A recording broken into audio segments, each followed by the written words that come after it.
Assalamualaikum warahmatullahi wabarakatuh, anak-anak yang Ibu banggakan. Hari ini kita akan membahas materi tentang menyusun cerita inspiratif. Pernah kalian membaca cerita inspiratif?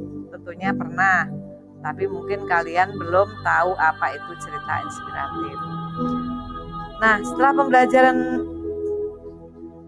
tentang cerita inspiratif ini, nanti kalian diharapkan dapat menjelaskan pengertian cerita inspiratif, menjelaskan ciri karakteristiknya, jenisnya, fungsinya, maupun unsur-unsur cerpen inspiratif.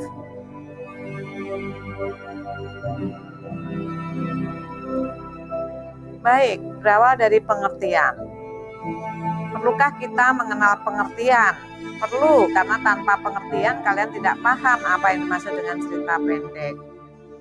Cerita pendek adalah karangan pendek yang berbentuk cerita yang mengisahkan sepenggal kehidupan tokohnya, yang penuh pertikaian, peristiwa yang mengharukan dan menyenangkan, serta mengandung pesan yang tidak mudah untuk dilupakan. Mungkin kalian pernah ya membaca sebuah cerita pendek. Setelah membaca cerita pendek, kalian menitikkan air mata, atau kalian merasa tidak suka dengan tokohnya, dan sebagainya. Nah, cirinya kurang lebih 3 halaman, paling banyak 10 halaman. Ceritanya sangat pendek, dan ceritanya bersifat fiktif. Artinya cerita itu tidak bersifat nyata, hanya berdasarkan rekaan saja. Penggunaan kata-katanya sangat ekonomis.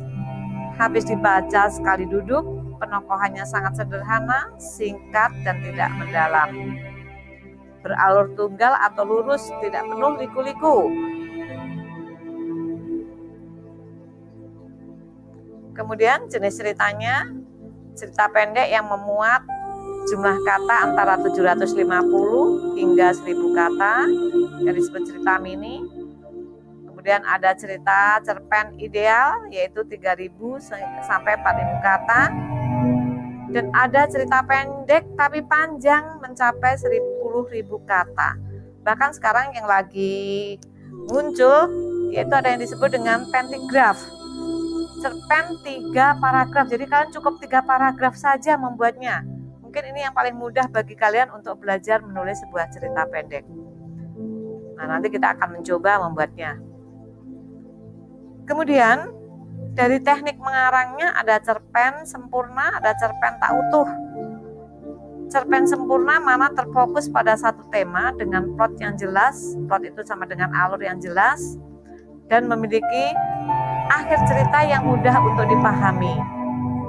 Sedangkan yang tidak utuh, temanya terpencar-pencar dan ada beberapa pembahasan, plot tidak terstruktur dan terkadang dibuat mengambang oleh pembuatnya, sehingga pembaca diharapkan menyelesaikan sesuai dengan daya khayalnya masing-masing. Nah, cerita pendek itu mempunyai beberapa fungsi. Yang pertama, fungsi untuk rekreatif. Fungsinya memberikan rasa gembira, menghibur para pembacanya. Berfungsi didaktif, yaitu untuk mendidik para pembacanya mengenai nilai-nilai kebenaran dan kebaikan yang termuat di dalam sebuah cerpen.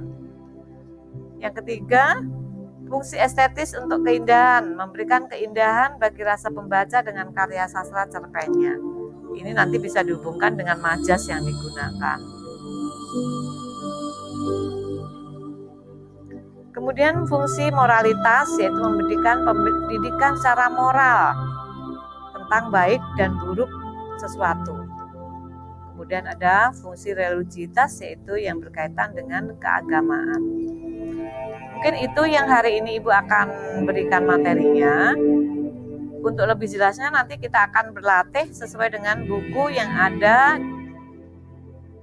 pada buku kalian ya. Maksud Ibu cerita yang ada pada buku kalian, untuk kita pahami bersama-sama bagaimana strukturnya.